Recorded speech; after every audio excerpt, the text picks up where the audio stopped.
Today we are going to talk about quite possibly the second most controversial WWE DVD ever produced, behind the self-destruction of the Ultimate Warrior.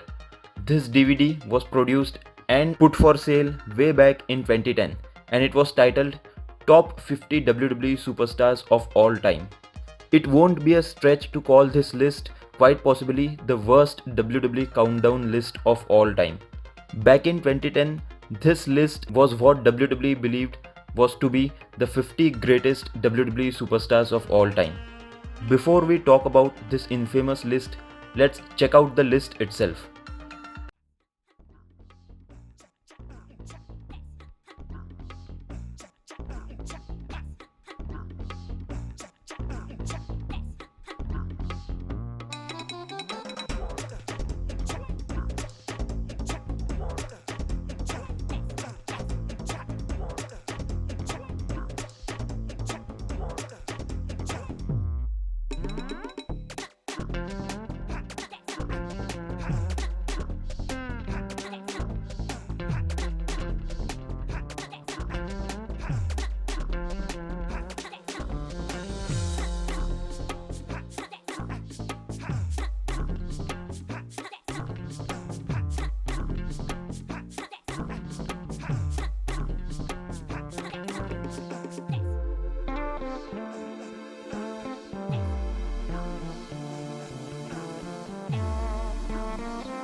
It's not a secret that WWE is the pettiest wrestling company in all of pro wrestling, and this list is a big proof of the same. quite possibly the most pure athlete of all time in pro wrestling history, Kurt Angle, wasn't in WWE back then, was put on the number 34th spot.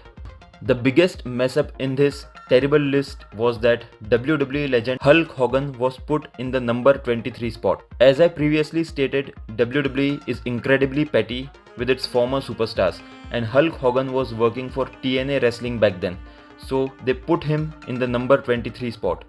Despite him being quite possibly the greatest WWE superstar of all time and being responsible for putting WWE on the mainstream map. Another fail was Ric Flair being put on the number 17th spot. The greatest in-ring technician didn't even make into the top 10 of this WWE produced list. WWE was very high on Shawn Michaels back then, and he took the number 1 spot in this list. Bret Hart, another one of the greats, was put on the number 4th spot in this list. It's quite clear that if Bret Hart hadn't made it up with WWE back then, he wouldn't have been even in the top 10. He would definitely not even be included in this list. It's quite laughable that John Cena, who was at the top for about 5 years at that point, got a spot bigger than Hulk Hogan, Ric Flair and many other greats. The list created a lot of controversy, and in the end of the DVD, Todd Grisham, who presented the list and the DVD, himself said that don't hurt the messenger. He is simply stating what WWE told him to do. The list was then shared on various wrestling forums and led to massive controversy. It was also shared on the Reddit's Squared Circle subreddit multiple times in the past 10 years, and here's what some of the Redditors said in response to the list. Here's a Redditor giving his own list. Top tier: Hogan, Austin, Rock. Second tier: Bruno, Cena, Taker, Andre.